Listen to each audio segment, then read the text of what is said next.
Hi hello ಸ್ನೇಹಿತರೆ, ವಿದಿಶಾ ಫ್ಯಾಷನ್ಗೆ ಎಲ್ಲರಿಗೂ ಸ್ವಾಗತ. ನಾನಿವತ್ತು ಫಾರಂ ಕೋಳಿ ಸಾರು ಯಾವ ಥರ ಮಾಡೋದು ಅಂತ ತೋರಿಸ್ತೀನಿ. ಬನ್ನಿ ಫ್ರೆಂಡ್ಸ್ ನೋಡೋಣ. ಇಲ್ಲಿ ನಾನು ಫಾರಂ ಕೋಳಿ ಸಾಂಬಾರು ಮಾಡೋದಕ್ಕೆ ಮಸಾಲಾನ ಏನೇನು ತೊಗೊಂಡಿದ್ದೀನಿ ಅಂತ ಹೇಳಿದರೆ, ಇಲ್ಲಿ ಸ್ವಲ್ಪ ಕೊತ್ತಂಬರಿ ಸೊಪ್ಪು ತೊಗೊಂಡಿದ್ದೀನಿ, 4 ಸಣ್ಣದ ಈರುಳ್ಳಿಯನ್ನು ತೊಗೊಂಡಿದ್ದೀನಿ, ಸಣ್ಣದಾಗಿ ಹೆಚ್ಕೊಂಡಿದ್ದೀನಿ. ಹಾಗೆ ಇಲ್ಲಿ ಒಂದು 4-5 ಗೆಡ್ಡೆ ಬೆಳ್ಳುಳ್ಳಿಯನ್ನು ತೊಗೊಂಡಿದ್ದೀನಿ, ಮತ್ತು ಹಸಿಮೆಣಸಿನ್ಕಾಯಿನ ಸ್ವಲ್ಪ ತೊಗೊಂಡಿದ್ದೀನಿ ಫ್ರೆಂಡ್ಸ್ ನಾನಿಲ್ಲಿ.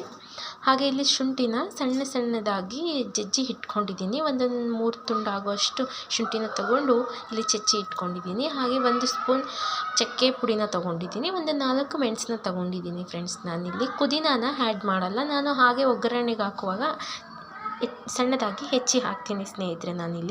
ಇಲ್ಲಿ ನೋಡಿ, ಈಗ ಇದನ್ನೆಲ್ಲ ಮಿಕ್ಸಿ ಜಾರಿಗೆ ಹಾಕ್ಕೊಂಡು ನಾನು ರುಬ್ಬಿಕೊಳ್ತೀನಿ. ಖಾರನ ಮಿಕ್ಸಿ ಜಾರಲ್ಲಿ ಹಾಕಿ ಸಣ್ಣದಾಗಿ ರುಬ್ಬಿಟ್ಕೊಂಡಿದ್ದೀನಿ. ಹಾಗೆ ಇಲ್ಲಿ ಒಗ್ಗರಣೆಗೆ ಅಂತ ನಾನು ಸಣ್ಣದಾಗಿ ಟೊಮೊಟೊನ ಕಟ್ ಮಾಡಿದ್ದೀನಿ, ಸ್ವಲ್ಪ ಪುದೀನ ಸಣ್ಣದಾಗಿ ಹೆಚ್ಚಿಟ್ಕೊಂಡಿದ್ದೀನಿ ಫ್ರೆಂಡ್ಸ್. ನಾನು 1 kg ಚಿಕನ್ನ ತೊಗೊಂಡಿದ್ದೀನಿ. ಸಣ್ಣದಾಗಿ ಕಟ್ ಮಾಡಿ ಕೊಟ್ಟಿದ್ದಾರೆ ಅವರೇನೆ. ಇದನ್ನು ಸಣ್ಣದಾಗಿ ನಾನು ದಪ್ಪ ಪೀಸ್ ಇದ್ದರೆ ನಾನು ಸ್ವಲ್ಪ ಕಟ್ ಮಾಡ್ಕೋಬೇಕಾಗುತ್ತೆ. ನಾನು ಸಣ್ಣದಾಗಿ ಕಟ್ ಮಾಡಿಸ್ಕೊಂಡು ಬಂದಿದ್ದಾರೆ ಫ್ರೆಂಡ್ಸ್. ಇದು ನಾನು ಅರಿಶಿನ ಪುಡಿ 1 ಚಮಚ ಸಾಲ್ಟ್ನ ಹಾಕಿ ನಾನು ಚೆನ್ನಾಗಿ ವಾಶ್ ಮಾಡಿ ಇಟ್ಕೊಂಡಿದ್ದೀನಿ ಫ್ರೆಂಡ್ಸ್. ಇವಾಗ ಯಾವ ಥರ ಮಾಡೋದು ಅಂತ ನೋಡೋಣ ಬನ್ನಿ. ಇಲ್ಲಿ ಗ್ಯಾಸ್ನ ಕಚ್ಕೊಂಡು, ಹಾಗೆ ಗ್ಯಾಸ್ ಮೇಲೆ ನಾನು 5 ಲೀಟರ್ಸ್ ಕುಕ್ಕರ್ನ ಇಟ್ಕೊಂಡಿದ್ದೀನಿ. ಇವಾಗ ನಾನು ಆಯಿಲ್ನ ಹಾಕ್ಕೊತೀನಿ. ಇದು ಸ್ವಲ್ಪ ಕಾಯಬೇಕು, ಚೆನ್ನಾಗಿ ಕಾದ ನಂತರ ನೀರಿನ ಅಂಶ ಎಲ್ಲ ಹಿಡ್ಕೊಂಡು ಚೆನ್ನಾಗಿ ಕಾದ ನಂತರ ಎಣ್ಣೆನ ಹಾಕೋಬೇಕು ಫ್ರೆಂಡ್ಸ್. ನಾನಿಲ್ಲಿ ಹಾಕೊತೀನಿ ನೋಡಿ. ಇವಾಗ ಕಾದಿದೆ, ನಾನು ಇಲ್ಲಿ ಎಣ್ಣೆನ ಹಾಕೊತಾ ಇದ್ದೀನಿ. ಚಿಕನ್ಗೆ ಸ್ವಲ್ಪ ಜಡ್ಡಿನ ಅಂಶ ಇಲ್ಲ ಅಂದರೆ ಆಯಿಲ್ ಜಾಸ್ತಿನೇ ಹಾಕಬೇಕಾಗುತ್ತೆ ಫ್ರೆಂಡ್ಸ್, ಯಾಕಂದರೆ ಚಿಕನ್ ಸಾರಿಗೆ ಆಯಿಲ್ ಜಾಸ್ತಿ ಇದ್ರೇ ಚೆನ್ನಾಗಿರುತ್ತೆ. ಸೊ ನಾನು ಇಲ್ಲಿ ಹಾಕೊಂಡಿದ್ದೀನಿ ಫ್ರೆಂಡ್ಸ್. ಇಲ್ಲಿ ಎಣ್ಣೆ ಚೆನ್ನಾಗಿ ಕಾದಿದೆ. ಇವಾಗ ನಾನು ಸಣ್ಣದಾಗಿ ಹೆಚ್ಚಿಟ್ಕೊಂಡಿರೋ ಟೊಮೊಟೊ ಪುದೀನನ ಆ್ಯಡ್ ಮಾಡ್ತೀನಿ.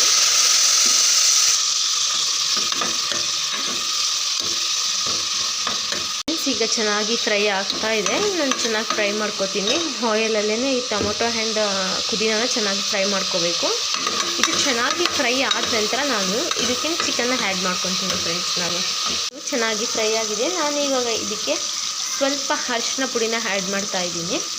ಹಾಗೆಯೇ ಇಲ್ಲಿ ನನಗೆ ಸಾಲ್ಟ್ ಎಷ್ಟು ಬೇಕೋ ಅಷ್ಟು ಸಾಲ್ಟ್ನ ಹಾಕ್ತಿದ್ದೀನಿ ನೋಡಿ. ಇಲ್ಲಿ 2 ಸ್ಪೂನ್ ಸಾಲ್ಟ್ನ ಆ್ಯಡ್ ಮಾಡ್ತಾಯಿದ್ದೀನಿ ಫ್ರೆಂಡ್ಸ್. ನಾನು ಈಗ ಇದನ್ನು ಹಾಗೆ ಸ್ವಲ್ಪ ಫ್ರೈ ಮಾಡಿಬಿಟ್ಟು ನಾನೀಗ ಇದಕ್ಕೆ ಚಿಕನ್ನ ಆ್ಯಡ್ ಮಾಡ್ತೀನಿ ಫ್ರೆಂಡ್ಸ್. ಇಲ್ಲಿ ನೋಡಿ, ಇವಾಗ ಚೆನ್ನಾಗಿ ಫ್ರೈ ಆಗಿದೆ. ಸೊ ಈಗ ನಾನು ಅದಕ್ಕೆ ಚಿಕನ್ನ ಆ್ಯಡ್ ಮಾಡ್ತೀನಿ. ಚೆನ್ನಾಗಿ ನೀರೆಲ್ಲ ಸೋರಿಸಿ ಇಟ್ಕೊಂಡಿದ್ದೀನಿ. ಚಿಕನ್ನ ವಾಶ್ ಮಾಡಿ ಚೆನ್ನಾಗಿ ನೀರು ಸೋರಿಸಿ ಇಟ್ಕೊಂಡಿರೋವಂಥ ಚಿಕನ್ನ ನಾನಿಲ್ಲಿ ಆ್ಯಡ್ ಮಾಡ್ತಾಯಿದ್ದೀನಿ. ಈಗ ಚಿಕನ್ನ ಆ್ಯಡ್ ಮಾಡಿ ನಾನು ಈಗ ಫ್ರೈ ಮಾಡ್ಕೊತೀನಿ ಹಾಗೆ ಸಿಂಪಲ್ಲಾಗಿ. ಈಗ ನಾನು ಚೆನ್ನಾಗಿ ಫ್ರೈ ಮಾಡ್ಕೊಂಡಿದ್ದೀನಿ. ಎಲ್ಲನೂ ನೀಟಾಗಿ ಎಲ್ಲ ಮಿಕ್ಸ್ ಆಗಿದೆ. ಸಾಲ್ಟು ಅರಿಶಿನ ಎಲ್ಲ ಹಾಕಿದ್ದೆ ಅಲ್ವಾ, ಸೊ ಎಲ್ಲ ಮಿಕ್ಸ್ ಆಗಿದೆ. ಇದನ್ನು ಹೀಗೆ 5 ನಿಮಿಷ ಬಿಟ್ಟರೆ ಇದು ನೀರೆಲ್ಲ ಬಿಟ್ಕೊಳ್ಳುತ್ತೆ ಫ್ರೆಂಡ್ಸ್. ನಾವು ನೀರನ್ನ ಎಷ್ಟು ಇದೇ ರೀತಿ ಸೀಸ್ತೀವಿ ಅಷ್ಟು ಟೇಸ್ಟ್ ಬರುತ್ತೆ ಚಿಕನ್ ಸಾರು. ಸೊ ಹಾಗೆ 5 ನಿಮಿಷ ನಾನು ಬಿಟ್ಬಿಟ್ಟು ಹಾಗೆ ನೀರೆಲ್ಲ ಬಿಟ್ಕೊಳ್ಳುತ್ತೆ ಫ್ರೆಂಡ್ಸ್. ಇಲ್ಲಿ ನೋಡಿ ಫ್ರೆಂಡ್ಸ್, ನೀರೆಲ್ಲ ಯಾವ ಥರ ಬಿಟ್ಕೊಂಡಿದೆ. ನಾನು ಇದನ್ನು ಹೀಗೆ ಒಂದು 10 ನಿಮಿಷ ಲೋ ಫ್ಲೇಮಲ್ಲಿ ಚೆನ್ನಾಗಿ ಸೀಸ್ತೀನಿ ಫ್ರೆಂಡ್. ನಾವು ಇದನ್ನು ಎಷ್ಟು ಸೀಸ್ತೀವೋ ಅಷ್ಟು ಟೇಸ್ಟ್ ಬರುತ್ತೆ. ಸೊ ನಾನು ಹಾಗೆಯೇ ಒಂದು 10 ನಿಮಿಷ ಲೋ ಫ್ಲೇಮಲ್ಲಿ ನೀರನ್ನೆಲ್ಲ ಸೀಸ್ತೀನಿ. ಅದಾದಮೇಲೆ ನಾನು ರುಬ್ಬಿಟ್ಕೊಂಡಿರುವಂಥ ಮಸಾಲಾನ ಆ್ಯಡ್ ಮಾಡ್ತೀನಿ. ನೀರೆಲ್ಲ ಸೀದಿದೆ. ಇವಾಗ ನಾನು ಮಸಾಲಾನ ಆ್ಯಡ್ ಮಾಡ್ತೀನಿ. ಇದಕ್ಕೆ ಇರುವಂಥ ಮಸಾಲಾನ ಆ್ಯಡ್ ಮಾಡ್ತಾಯಿದ್ದೀನಿ. ನಾನಿಲ್ಲಿ ಮಸಾಲಾನ ಆ್ಯಡ್ ಮಾಡಿ ಮಿಕ್ಸ್ ಮಾಡ್ಕೊತೀನಿ.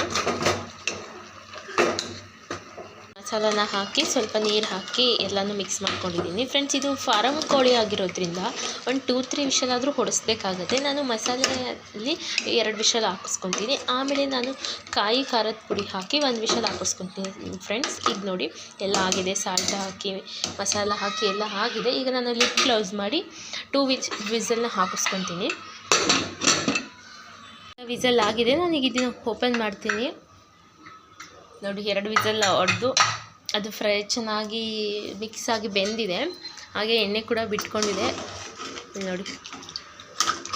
ನಾವು ಇದರಲ್ಲಿ ಉಪ್ಪು ಖಾರ ಹಾಕಿ ಎಷ್ಟು ಬೇಯಿಸ್ತೀವಿ ಅಷ್ಟು ಟೇಸ್ಟ್ ಚೆನ್ನಾಗಿ ಬರುತ್ತೆ ಫ್ರೆಂಡ್ಸ್. ಕೆಲವರು ಮಸಾಲೆಯಲ್ಲಿ ಕಮ್ಮಿ ಮಾಡಿಬಿಟ್ಟು ಸ್ವಲ್ಪ ಖಾರದ ಪುಡಿ ಜಾಸ್ತಿ ಹಾಕ್ತಾರೆ, ಅದು ಟೇಸ್ಟ್ ಬರೋಲ್ಲ ಫ್ರೆಂಡ್ಸ್. ಈ ಥರ ಮಸಾಲೆನೇ ಸ್ವಲ್ಪ ಜಾಸ್ತಿ ಹಾಕಿ ಮಾಡಿದರೆ ಟೇಸ್ಟ್ ತುಂಬ ಚೆನ್ನಾಗಿ ಬರುತ್ತೆ. ಈಗ ನಾನು ಇದಕ್ಕೆ ಕಾಯಿನೂ ಮತ್ತು ಕಡಲೆನೂ ರುಬ್ಬಿಟ್ಕೊಂಡಿದ್ದೀನಿ, ಅದನ್ನು ಆ್ಯಡ್ ಮಾಡ್ತೀನಿ. ಸ್ವಲ್ಪ ಕಾಯಿ ಹಾಗೆ ಒಂದು 2 ಸ್ಪೂನ್ ಕಡಲೆನ ತೊಗೊಂಡಿದ್ದೀನಿ. ಇದ್ರ ಜೊತೆಗೆ ನಾನು 2 ಸ್ಪೂನ್ ಖಾರದ ಪುಡಿನ ಹಾಕಿ ನಾನು ಮಿಕ್ಸ್ ಮಾಡ್ಕೊಂಡು ಚೆನ್ನಾಗಿ ಸಣ್ಣದಾಗಿ ರುಬ್ಬಿಟ್ಕೊತೀನಿ ನೋಡಿ ಫ್ರೆಂಡ್ಸ್. ಇಲ್ಲಿ ನಾನು 2 ಸ್ಪೂನ್ ಖಾರದ ಪುಡಿನ ಹಾಕ್ಕೊತಾ ಇದ್ದೀನಿ. ಈಗ ಹಾಕಿ ಇದನ್ನ ಸಣ್ಣದಾಗಿ ಪೇಸ್ಟ್ ಮಾಡಿ ಇಟ್ಕೊತೀನಿ, ಆಮೇಲೆ ಮಿಕ್ಸ್ ಮಾಡ್ಕೊತೀನಿ. ಇವಾಗ ನಾನು ಇದಕ್ಕೆ ರುಬ್ಬಿಟ್ಕೊಂಡಿರೋಂಥ ಕಾಯಿ, ಕಡಲೆ ಹಾಗೂ 2 ಸ್ಪೂನು ಖಾರದ ಪುಡಿ, ಒಂದು ಏಲಕ್ಕಿ ಹಾಕಿ ರುಬ್ಬಿಟ್ಕೊಂಡಿದ್ದೆ. ಸೊ ಅದನ್ನ ಇವಾಗ ಆ್ಯಡ್ ಮಾಡ್ತಾಯಿದ್ದೀನಿ ನಾನು. ಈಗ ಇದನ್ನು ಆ್ಯಡ್ ಮಾಡಿ 1 ವಿಷಲ್ ಹೊಡ್ಸಿದ್ರೆ ಅಲ್ಲಿಗೆ ಫಾರಮ್ ಕೋಳಿ ಸಾರು ರೆಡಿ ಆಗುತ್ತೆ ಸ್ನೇಹಿತರೆ. ಈಗ ಸ್ವಲ್ಪ ಉಪ್ಪು ಕಮ್ಮಿ ಆಗಿದ್ದೆ ಅಂತ ಅನಿಸೋರು ಈಗ ಸ್ವಲ್ಪ ಉಪ್ಪು ಹಾಕೋಬೋದು. ನಾನಿಲ್ಲಿ ಕರೆಕ್ಟಾಗಿ ಹಾಕಿದ್ದೆ, ಸೊ ಹಾಗಾಗಿ ನಾನು ಯಾವುದೇ ರೀತಿ ಉಪ್ಪನ್ನ ಆ್ಯಡ್ ಮಾಡೋದಿಲ್ಲ. ಈಗ ನಾನು ಇದನ್ನೆಲ್ಲ ಹಾಕಿ ಸ್ವಲ್ಪ ನೀರು ಹಾಕಿ 1 ವಿಷಲ್ನ ಹಾಕಿಸ್ತೀನಿ ಸ್ನೇಹಿತರೆ. ಫ್ರೆಂಡ್ಸ್, 1 ವಿಷಲ್ ಹೊಡ್ಸಿದ್ದೀನಿ, ಆಯಿತು. ಹೊಡಿಸಿ ಓಪನ್ ಮಾಡಿದ್ದೀನಿ, ನೋಡಿ ಯಾವ ಥರ ಆಗಿದೆ ಚಿಕನ್ ಸಾಂಬಾರು ಅಂತ. ಇಷ್ಟೇ ಫ್ರೆಂಡ್ಸ್, ಚಿಕನ್ ಫ್ರೈ ಸಾರನ್ನ ಮಾಡೋದು ವೆರಿ ಸಿಂಪಲ್. ಯಾರಿಗೆಲ್ಲ ನನ್ನ ವೀಡಿಯೋಸ್ ಇಷ್ಟ ಆಯಿತು ಶೇರ್ ಮಾಡಿ, ಸಬ್ಸ್ಕ್ರೈಬ್ ಮಾಡ್ಕೊಳ್ಳಿ, ಲೈಕ್ ಮಾಡಿ ಫ್ರೆಂಡ್ಸ್. ಪಕ್ಕದಲ್ಲಿ ಕಾಣೋ ಬೆಲ್ ಐಕನ್ನ ಕ್ಲಿಕ್ ಮಾಡಿ. Thank you.